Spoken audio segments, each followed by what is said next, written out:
വിധികർത്താക്കൾ ഞെട്ടിത്തരിച്ചുപോയ എഴുന്നേറ്റ് നിന്ന് കൈയടിച്ച സംഗീത ഇന്ദ്രജാലങ്ങൾക്കാണ് top singer season 5 പാട്ട് മത്സരവേദി ഇന്ന് സാക്ഷ്യം വഹിക്കാൻ ഒരുങ്ങുന്നത്. കടുകട്ടി ഗാനം അസാധ്യമായ ഭാവത്തോടുകൂടി ആദ്യം മുതൽ അവസാനം വരെ കൺസിസ്റ്റൻ്റായി പാടി വിധികർത്താക്കളെ എഴുന്നേറ്റ് നിർത്തി കൈയടിപ്പിച്ച് 100-ൽ 100ൻ്റെ നിറവ് നേടാൻ ഒരുങ്ങുകയാണ് ശിവശങ്കർ കൃഷ്ണ. ഇത്തിരിപ്പോന്ന ഈ ആറ്റം ബോംബിൽ നിന്നുമാണോ ഇങ്ങനെയൊക്കെ വരുന്നത് എന്നോർത്ത് ഞാൻ തന്നെ ഞെട്ടിപ്പോയി എന്ന് റിമി ടോമി അഭിപ്രായപ്പെട്ട പ്രകടനത്തിലൂടെ വേദിയെ ഒന്നടങ്കം ഞെട്ടിക്കുകയാണ് ഐറിസ്. ഒരു മിസ്റ്റേക്ക് പോലും കണ്ടെത്താനോ കുറ്റം പറയാനോ സാധിക്കാത്ത ആലാപന മികവുമായാണ് ഇശൽ മത്സരവേദിയുടെ ഇശൽ തേൻകണമാകുന്നത്.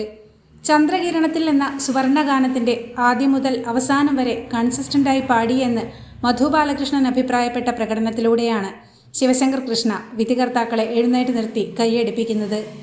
എന്നും നിന്നെ പൂജിക്കാമെന്ന നിത്യഹരിത ഗാനത്തിൻ്റെ ഭാവാർദ്രമായ ആലാപനത്തിലൂടെ ഐറിസും പുലരാറായപ്പോൾ എന്ന സുവർണഗാനത്തിൻ്റെ ഇമ്പമുള്ള ആലാപനത്തിലൂടെ ഇശലും വിധികർത്താക്കളെ വിസ്മയിപ്പിക്കുന്നുണ്ട്.